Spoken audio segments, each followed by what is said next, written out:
Саламатсызбы? Региондо Абалким автордук программасы. Бул аптада Жогорку Кеңеш бир аз жанданып, трибунадан калкка жага турган сөздөрдү сүйлөп, бир аз активдешти. Арасындагы баягы эле жогорку билимдүү, бүтүн бир өлкөнүн мыйзам чыгаруу ишин аткарып келе жаткан эл өкүлдөрүнүн айрымдары жаш баланын деңгээлинде сөз сүйлөп, аны дагы туура так айта албастан шерменде болгонун уланта алышты. Эми сөз мында деле эмес деңизчи. Чулдурап сүйлөгөн мандат ээлерине элибиз деле көнүп, анчалык кайгырбай деле калбадыбы. Маселе такыр башкада. Мисалы, Баткенде чек арада тажикстандыктар минометтон ок атып, анан анысы аз келгенсип биздин мекендешибиздин үйүн өрттөп, акырында күнөөнүн баарын Кыргызстан тарапка оодарып койбодубу. Тилекке каршы бул иретта эл өкүлдөрү Баткенге барып, ушундай ызы чуудан тажап, сабыры күн сайын түгөнүп бара жаткан элден кабар алууга жараган жок. Депутаттарга мейлеми барбаса койсун. Аларсыз деле кыргыз эли күн көрүп келген, аларсыз деле улуу ата журттун ар кандай душмандан коргоп, бир чарчы жер үчүн жанын сайып көнгөн баатыр эл эмеспизби? Мандат сандаттын анда эч кимге кереги да кызыгы да болгон эместиги чын да. Бирок эл өкүлдөрү делгендер элине барбаганы аз келгенсип, өкмөт башчысы да Бишкектен Баткенге бул жолу да жетип келе албай койду. Эмнеге? Эмне себептен аз жеринен согуш чыгып кете жаздаган жерге премьер-министр бүт күчтүү кыргыз аскерлерин алып барып, дароо чек араны каптап кала албады? Эмне себептен мамлекеттин колундагы мүмкүнчүлүктөрдү колдонуп, тажик тарапты тартипке чакыра албай отурат? Ал эмес сүйлөгөндө да батынып, бул кыргыз жери, биздин жерибизди эч кимге бербейбиз деп катуу айта албай жатат. Буга кандай себеп болушу мүмкүн? Тетрисинче чек ара маселесин көтөрүп чыккан ошол аймактагы элдерди кысымга алып, айрымдарын камап, соттоп жатканы эмнеси?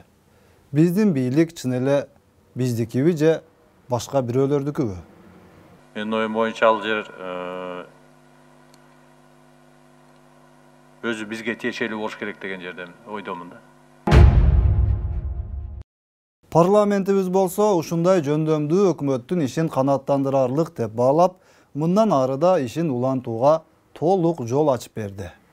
Жыйында бир экөөсү өкмөттү катуу сындап, реалдуу проблемаларды айтып, элдин таламын талашып жаткандай эле көрүнгөн болчу.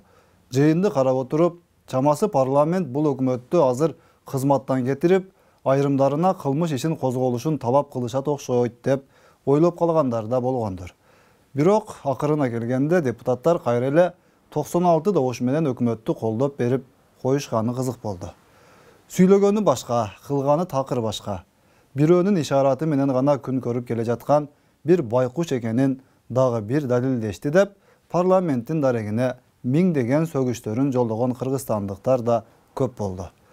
Мунун баары эки жүздүүлүк, эл менен эсептешпегендик, өлкө үчүн күйбөгөндүк эмей эмне? Анан баардыгыбыз тең ушул жаратман катары иштеп атканыбыз биздин программабыздын атына ылайыкташ болду. Сиздерге чоң рахмат. Эл үчүн кызмат кыламын деген адам үчүн ар бир мүнөт, ар бир саат маанилүү болот эмеспи? Болгондо дагы Кыргызстандын шартында жан талашып жумуш кылынмаса, алдык эмес артка кеткенден кетип, анан акыры эмне болот? Камчыбек Ташиев өзүнүн Facebook баракчасына бир маанилүү учурду баамдаганын жазды. Анда мындайча айтылат. Пандемия башталгандан бери спорт залдар жабылып, эми күндө эртең менен Тынчтык проспектисинде жөө басам.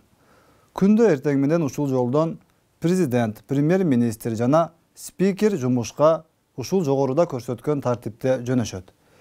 Эми бүгүн 15 май күнү булардын жумушка жөнөгөн убактысын так белгиледим. Биринчи президент саат 7:15-те, экинчи премьер-министр саат 7:45-те, үчүнчү спикер саат 8:00-дө. Эмне үчүн бул экөө президенттен кийин жумушка жөнөшөт? Калк айтса калп айтпайт дегендей, мамлекеттин жүгүн бир гана президент колунан келишинче аракеттенип тартып жатат деген чын окшойт. Эгерде бул жетекчилер президентти тоготпосо, анда министрлер, башка мамлекеттик кызматкерлер премьер-министрди такыр эле көзгө илбейт экен да. Мына бүгүнкү мамлекетибиздин акыбалы. Эми эртең дагын көрөбүз. Premier menen spiker özgörüp kalar, uyalıp kalışar. Premier ministrda, spikerda prezidentten kiyin jumuşka desek ançalık toora emes bolup kalbasın, kabinetine barıp jatkany emneni düşündüröt. Ajonun aldında altın sözlörдү süйлöp, urmattуу prezidentibиz, ulуу urmattуу Sooronбай Шарипович деп көзүнүн карасы менен тең айланып жаткан бул эки жетекчи чынында президентти тоготпойт экен да деп ойлойсуң. Андай болбогондо тетирисинче президенттен мурда жумушка барып, өлкөдөгү толгон токой проблемаларды бир четинен тынбай отуруп чечип, президентке көмөк көрсөтүшү керек эле да. Башка мамлекетте, мисалы, өзүбүздүн эле коңшу өлкөлөрдө ушинтип уйкуну кандырып анан ажоодон кийин жумушка барса кандай болмок экенин айтпаса да түшүнүп турасыз. Мына ушундай жөнөкөй бир факт Кыргызстандагы жалпы абалды сүрөттөп бере алчудай көрүнөт. Анан ушундай тартип өкүмүн сүрүп жаткан өлкөдө кайсыл өнүгүү менен кайсыл өсүү тууралуу сөз кылууга болсун. Бүт эле жалган, эки жүздүүлүк, кыйтырлык, көз боемочулук, адилетсиздик сыяктуу жаман нерселер мамлекетти башкарып жаткан тарапты каптап калган чакта эл кантип жыргасын.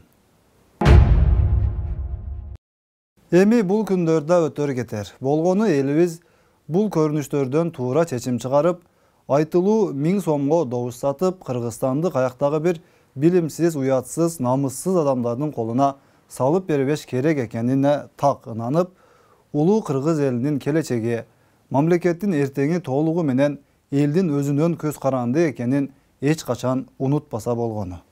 Сиз добушуңузду сатып, кайдыгер болуп деле жашооңузду уланта аласыз. Бир менин үнүм менен эмне чечилмек эле, өлөр жанга бир тойнуп алсам болду да, баары бир Кыргызстанда чындык жок деп башыңызды жерге салбаңыз. Андай эмес, андай кылууну токтотуңуз. Өзүңүздү ойлосоңуз дагы балдарыңызды, уул кыздарыңызды, неберелериңизди ойлоңуз. Кыргызстан бүгүн эле бар болуп, эртең керексиз болуп кала турган бир буюм эмес да. Бул биздин ата журтубуз. Анын күчтүү, өнүккөн, чек арасы бекем, элдеринин курсагы ток, жашоосу жакшы, билимдүү, маданияттуу, ынтымактуу болуш үчүн ар бирибиз чечкиндүү аракет кылышыбыз керек эмеспи? Биздин өлкөнү башка планетадан же башка өлкөдөн бирөө келип оңдоп, жакшыртып бербеши анык.